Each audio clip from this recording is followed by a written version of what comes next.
اس وقت میں لکھنؤ میں اپنے فیملی کے ساتھ شفٹ ہو چکا ہوں، اور آج لکھنؤ میں بھی ضلعی جمعیت اہل حدیث کا ایک بہت بڑا پروگرام ہے،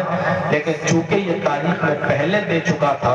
اس لیے ان لوگوں کو کافی تکلیف اس بات کی ہے کہ لکھنؤ میں رہتے ہوئے اور لکھنؤ کے ہو کر بھی آپ لکھنؤ کے پروگرام میں شرکت لینی چاہیے تھی۔ میں دیا اور یہاں تک پہنچا۔ اللہ رب العالمین میرے آنے کو قبول فرمائے، آپ کے بیٹھنے کو قبول فرمائے، جو باتیں کہی جائیں کہنے والوں کو، سننے والوں کو اس پر عمل کی پوری توفیق عطا فرمائے۔ ابھی شیخ الحدیث مولانا مزمل صاحب بڑی خوبصورت تقریر آپ کے سامنے فرما رہے تھے۔ کئی سالوں سے بخاری شریف پڑھاتے ہیں، اس لیے ان کو بخاری شریف کی اس حدیث پر عبور حاصل ہے اور حدیثیں پڑھتے ہیں روانی کے ساتھ۔ موت کا ایک منظر آپ کے سامنے رکھ رہے تھے اور یہ بتا رہے تھے کہ کتنا بڑا کوئی پہلوان ہو، کتنا بڑا کوئی مولوی ہو، کتنا ہی بڑا کوئی بہت پاورفل کوئی انسان ہو، لیکن موت سے کسی کو چھٹکارا نہیں۔ میں بھی اسی ٹاپک کو آگے بڑھاتا ہوں، لیکن میری تقریر میں آج موت کا لفظ تو آئے گا، لیکن میں آپ کو نبی اکرم صلی اللہ علیہ وسلم کی ذات گرامی اور ان کی زندگی کے آخری اور کس حدیث اور پارا یہاں 13 دن، یعنی یہ 13 دن نبی اکرم صلی اللہ علیہ وسلم کے جو آخری دن تھے وہ کس طریقے سے گزرے ہیں، آج میں آپ کے سامنے اس منظر کو رکھنا چاہتا ہوں۔ پہلے قرآن کی آیت جو میں نے پڑھی ہے وہ سنیے۔ وَمَا مُحَمَّدٌ إِلَّا رَسُولٌ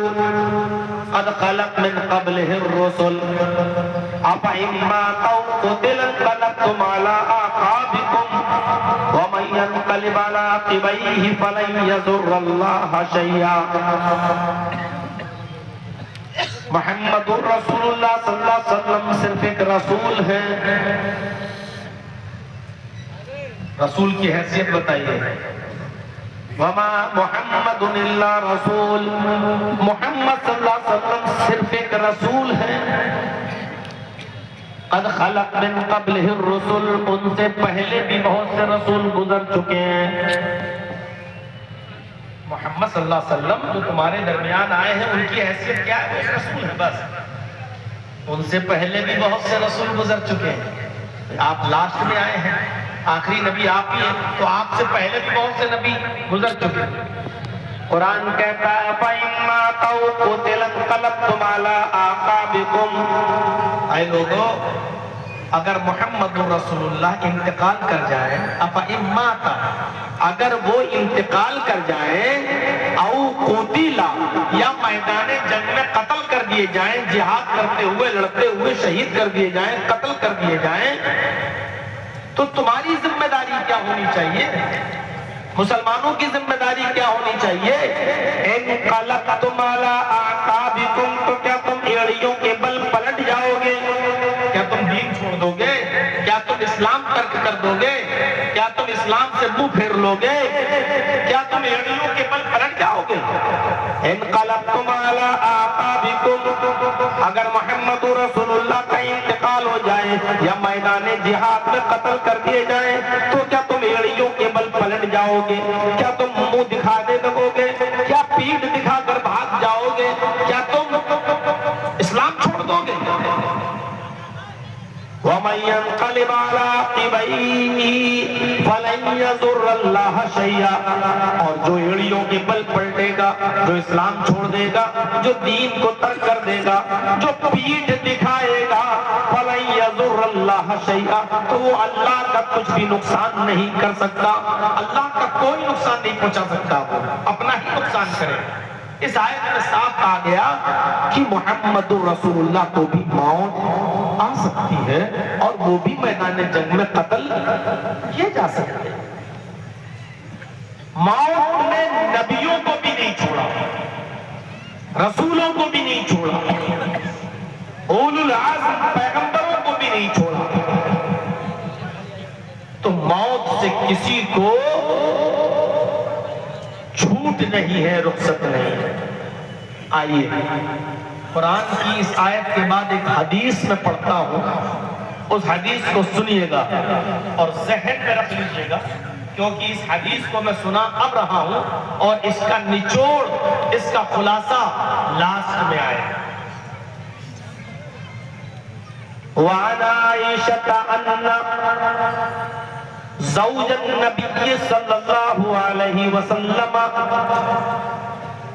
وَأَنَّ عَائِشَةَ زوج النبی صلی اللہ علیہ وسلم قالت رأيت ثلاثة أقمار سقطن في حجرتي فقصصت رؤياي على أبي بكر الصديق قال فلما توفى رسول الله صلى الله عليه وسلم ودفن في بيتها قال هذا أحد أقمارك وهو غيرها رواه احمد في مسنده۔ یہ حدیث جو میں نے پڑھی ہے اس کو امام احمد اپنی مسند کے اندر لائے ہیں، مسند احمد کی حدیث ہے۔ ذرا حدیث کے ترجمے پر غور کیجئے۔ حضرت عائشہ فرماتی ہیں، ایک واقعہ ہے، واقعے کے تحت فرماتی ہیں کہ میرا نکاح نبی اکرم سے ہوا تو عمر تھی میری 6 سال، اور رخصتی جب میری ہوئی نبی کے گھر جب میں گئی تو میری عمر تھی 9 سال۔ جس دن میں نبی کے گھر گئی تو چھوٹی بچی 9 سال کی عمر، 9 سال کے بچے آپ اپنے یہاں نظر دوڑائیں، کہتے ہیں کہ میں تھکی ہوئی تھی، جلدی سو گئی، اور جب سوئی تو میں نے رات میں خواب دیکھا، رأیت ثلاثة أقمار، میں نے رات میں خواب دیکھا 3 چاند آسمان پہ چمک رہے ہیں۔ رأیت ثلاثة أقمار، میں نے 3 چاند کو دیکھا آسمان پہ چمک رہے ہیں۔ سب سے زیادہ چمکنے والا چاند سب سے پہلے ٹوٹا اور میرے حجرے میں گرا، پھر دوسرے نمبر پر چاند تھوڑی دیر کے بعد ٹوٹا، وہ میرے حجرے میں گرا، اور پھر تیسرے نمبر پر تھوڑی دیر کے بعد چاند ٹوٹا، وہ میرے حجرے میں آ کر گرا۔ سقطنا فی حجرتی، وہ تینوں چاند یکے بعد دیگرے ٹوٹ کر میرے حجرے میں گرتے گئے۔ رأیت ثلاثة أقمار سقطنا فی حجرتی، میں نے 3 چاندوں کو آسمان سے چمکتا ہوا دیکھا، اور تینوں چاند ایک ایک کر کے وہ میرے حجرے میں گرے۔ فقصصت رؤیاي علی ابی بکر الصدیق، صبح جب میں اٹھی تو میں نے اپنے خواب کو اللہ کے رسول سے بیان نہیں کیا، میں نے اپنے شوہر کو، میں نے اپنے ہسبینڈ کو اپنے خواب کے بارے میں نہیں بتایا، بلکہ جب میں اپنے گھر گئی اور اپنے ماں باپ کے ساتھ بیٹھ کر کھانا کھانے لگی، اس وقت یہ تذکرہ نکلا تو میں نے اپنے باپ سے خواب کی تعبیر پوچھی کہ اے ابو، میں نبی کے کمرے میں سو رہی تھی، حجرے میں سو رہی تھی، رأیت ثلاثة أقمار سقطنا فی حجرتی، میں نے آسمان پر خواب میں 3 چاند کو چمکتے ہوئے دیکھا، اور وہ تینوں چاند یک کے بعد دیگرے میرے حجرے میں گر گئے۔ جو سب سے زیادہ چمک رہا تھا چاند، وہ سب سے پہلے ٹوٹا اور میرے حجرے میں گرا، پھر دوسرے نمبر پہ چاند ٹوٹا، وہ میرے حجرے میں گرا، پھر تیسرے نمبر پہ جو چاند چمک رہا تھا وہ ٹوٹا اور میرے حجرے میں گرا۔ تو میں نے خواب دیکھا، فرماتی ہے کہ اس وقت تو میرے ابو نے مجھے خواب کی تعبیر نہیں بتائی، کہا خاموش رہو، اے میری بیٹی اس خواب کا ذکر کسی سے مت کرنا، یہاں تک کہ اپنے ہسبینڈ محمد رسول اللہ سے بھی اس خواب کے بارے میں مت پوچھنا۔ میری لگتے جگر، میری بیٹی اس خواب کے بارے میں بھول جاؤ، کسی سے ذکر مت کرنا۔ کہتی ہے کہ میں 9 سال سے لے کر 18 سال تک نبی کی زندگی میں رہی، نبی کی بیوی بن کر رہی، نبی کی وائف بن کر رہی،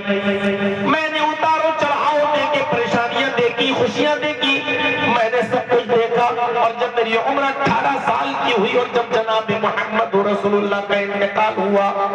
فلما توفى رسول اللہ صلی اللہ علیہ وسلم جب رسول اللہ کا انتقال ہو گیا ودفن فی بیتها اور ان کو میرے بیت میں ان کے حجرے میں ان کے گھر میں جب دفنا دیا گیا تب ابو بکر صدیق رضی اللہ تعالیٰ عنہ میرے باپ آئے فقال اور آنے کے بعد فرمایا اے میری بیٹی اس قبر میں کون دفن ہے؟ میں نے کہا محمد رسول اللہ میرے سرتاج فرمایا ھذا احد اقماری کا وہو خیرھا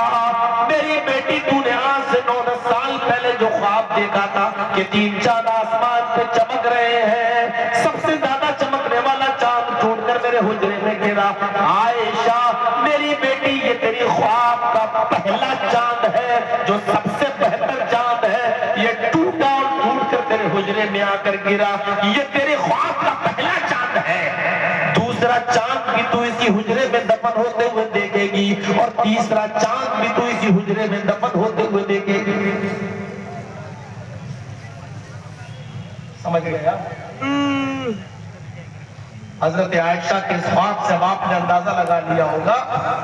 ادھر قرآن کی آیت اَفَإِن مَاتَ أَوْ قُتِلَ اگر محمد رسول اللہ انتقال کر جائیں یا قتل کر دیے جائیں تو کیا تم منہ پھر لوگے اپنی ایڑیوں کے بل پلٹ جاؤ گے یعنی نبی اور رسولوں کو بھی موت آتی ہے اور یہاں حضرت عائشہ کہہ رہی ہے کہ جب رسول اللہ کو دفن کر دیا گیا تب میرے باپ آئے اور مجھ سے کہا ھذا احد اقمارک چاندوں میں سے یہ پہلا چاند ہے جو تیرے حجرے میں آ کر گرا یعنی محمد رسول اللہ اٹھ لو اٹھنا جب اسلام کمپلیٹ ہو گیا حجۃ الوداع کے میدان میں اللہ کے نبی صلی اللہ علیہ وسلم نے لوگوں کو خطبہ دیا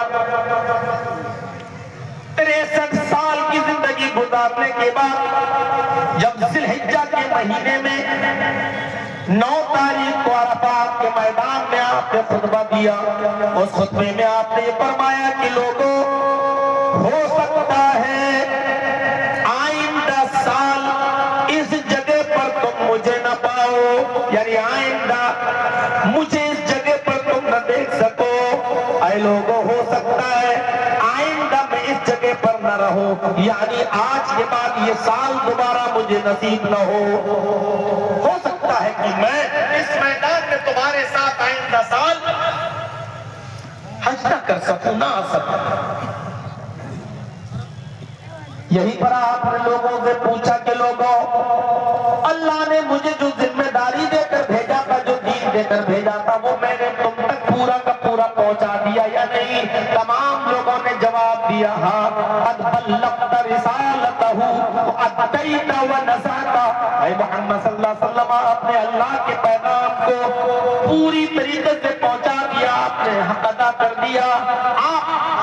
اپنے حق سے بری ہو گئے اللہ رشد اللہ میری امت کی گواہی پر تو بھی گواہ بن جا قرآن کی آیت نازل ہوتی ہے الیوم اکملت لکم دینکم واتممت علیکم نعمتی ورضیت لکم الاسلام دینا آج میں نے تمہارے اوپر تمہارے دین اسلام کو مکمل کر دیا واتممت علیکم نعمتی اور اپنی نعمتیں بھی پوری کر دی ورضیت لکم الاسلام دینا اور میں تمہارے دین اسلام سے راضی اور خوش ہو گیا